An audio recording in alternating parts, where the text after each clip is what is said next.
All right, during President Trump's news conference yesterday, CNN's Jim Acosta provoked a tirade from the president and then refused to surrender his microphone to a White House intern.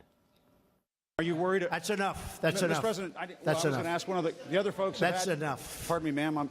Mr. President, that's enough. Mr. President, I had one other Peter, question, if I may ask. Put down the mic. Mr. President, are you worried about indictments coming down in this investigation?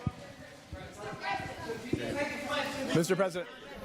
I'll tell you what, CNN should be ashamed of itself having you working for them. Well, just hours later, Acosta's hard pass into the White House was deactivated. After the ban, the ladies of The View rushed to his defense.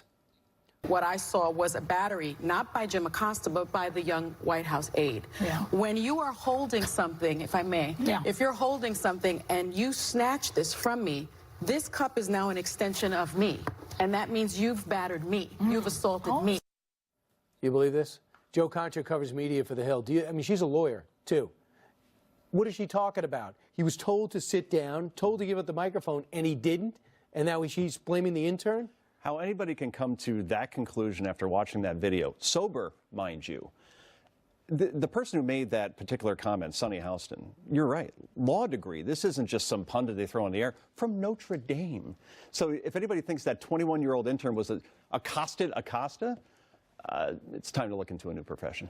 So there's all types of theories out there. Jim Acosta came out, didn't really ask a question. His first words were, "I'd like to challenge you." Who says that to the president? Ask a question. Isn't that the theme? Ask a question to tell us, to get your story. Don't make it about you. Did he make it about him?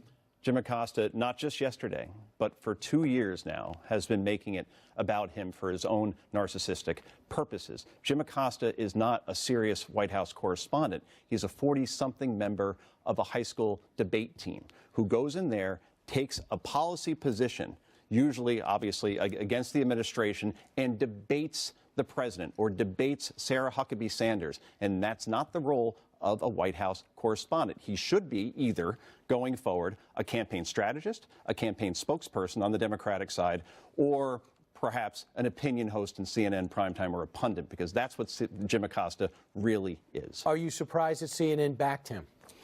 Backed him after this? Oh, well, they promoted him, Brian, in January, despite all the antics that we've seen during these press conferences, because they think because Jim is becoming part of the story and not getting the story, and because he's going viral, that's good for ratings. That's good for business. But here's the thing, though. CNN is now trailing in total viewers the Hallmark Channel. In this news cycle, and they're losing viewers year over year, this has been, and you know this, a gift to cable news, this news cycle. If you're not gaining in ratings in a Trump administration that's been unpredictable and completely, quite frankly, insane at times in terms of all the information coming out, then you're doing something wrong. So the next chapter was at 8 o'clock that same night. He goes back to the White House and he finds out his hard pass been deactivated. He taped it, went back and does an interview with Anderson Cooper. Did the White House hurt themselves and make him more of a martyr than when he left? Because the story was Jeff Sessions, not Jim Acosta.